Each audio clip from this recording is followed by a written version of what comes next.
এক লোক টাকা ধার নেওয়ার পরে টাকা থাকা সত্ত্বেও দিত না, ঘুরাতো। হঠাৎ শুনছি লোকটা মারা গেছে, তখন এসে তার ছেলে মেয়ের কাছে দিয়েছে। এখন তাতে কি তার ঋণ পরিশোধ হবে কিনা? দেখুন, ধার নেওয়ার পরে কেউ যদি টাকা ঘোরাঘুরি করে, দেয় না, যে সেই লোকটা মারা যাওয়ার পরে তার ছেলে মেয়েরা এসে যদি পাওনাদারের টাকা দেয়, তাহলে সেটা খুবই প্রশংসনীয় কাজ। শুধু দেয় না, বরং দেওয়া কর্তব্য।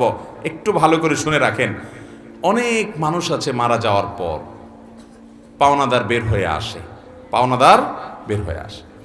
আপনার বাবা মারা গেছেন, আল্লাহর বান্দার কিছু দেনা আছে, এগুলো রেখে মারা গেছে। ইসলামের নির্দেশ হলো তার মৃত্যুর পর তার দাফন কাফনের জন্য যে টাকা খরচ হবে সেগুলো তার টাকাতেই খরচ করবেন। এরপর তিনি যদি কোনো দেনা রেখে যেয়ে থাকেন, ভাগ বন্টন পরে আগে তার সব দেনা শোধ করতে হবে তার টাকা দিয়ে, তার জমি জমা বিক্রি করে। এরপরে যদি কিছু থাকে সেটা দিয়ে তার ওসিয়ত থাকলে সে ওসিয়ত 1/3 মধ্যে পূরণ হবে। 1/3 মানে তার টোটাল সম্পদের দাম 10 লাখ, তাহলে তার ওসিয়ত যত বেশি হোক না কেন 3 লাখ পর্যন্ত পূরণ হবে, এর বেশি না।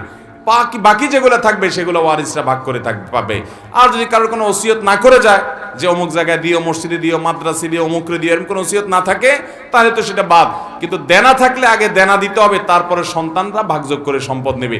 আমার দেশে দেখা যায় দেনা দেয়া তো পরের কথা, আজকাল তো প্রায় সময় পত্রিকা দেখা যায় বাবার লাশ পড়ে আছে আর সন্তানরা জমি জমা নিয়ে কাড়াকাড়ি করতে করতে ব্যস্ত, বেচারাকে দাফন পর্যন্ত করছে না। ঠিক কিনা বেঠিক? এই অমানুষ সন্তান আসমান থেকে হঠাৎ নাজিল হয় না অমানুষ হয়ে, এই বাপমাই অমানুষকে অমানুষ বানাইছে। ঠিক কিনা বলেন? এর পরিণাম, এর পরিণতি এই আল্লাহর বান্দা নিজেই ভোগ করছে নির্লজ্জের মতো। প্রায় সময় কয়দিন পরপরই দেখি পত্রিকাতে যে বাবার লাশ পড়ে আছে গ্যারেজে, বাড়ির সামনে। ওইটা দাফন করার মতো মানুষ নাই, গন্ধ ছুটে গেছে, ছেলে মেয়েরা কামড়াকামড়ি মারামারিতে লিপ্ত, জমি জমা দখল নিয়ে। এই জন্য বাবারা সন্তানরে মানুষ বানায় যান, মুসলমান বানায় যান। দুনিয়ার জীবনটা জীবন্ত জান্নাত হবে। আর না হলে আপনার এই কাজের প্রায়শ্চিত্ত আপনাকে ভোগ করতে হবে। শুধু ওকে দুনিয়া শিখাইলেন, আখেরাত শিখান নাই, আপনি আফসোস করে কুল পাবেন না। পৃথিবীতে যেখানে মুসলমান আছে, মুসলমানের আধিক্য আছে, সেখানে দেখবেন কোনো বৃদ্ধাশ্রম নেই, বৃদ্ধাশ্রমের দরকার নাই। আর পৃথিবীর উন্নত দেশগুলোতে শিক্ষা আছে, দীক্ষা আছে, জ্ঞান আছে, বিজ্ঞান আছে, প্রযুক্তি আছে, সব কিছু আছে, কিন্তু বৃদ্ধাশ্রমও আছে।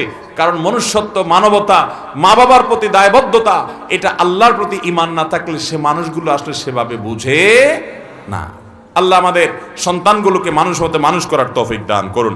তাহলে বাবা মার দেনা থাকলে সেটা সন্তানরা শোধ করবে, পাওনাদার সেটা নিতে পারবে, কোনো অসুবিধা নেই, বরং এটা শোধ করা তাদের কর্তব্য।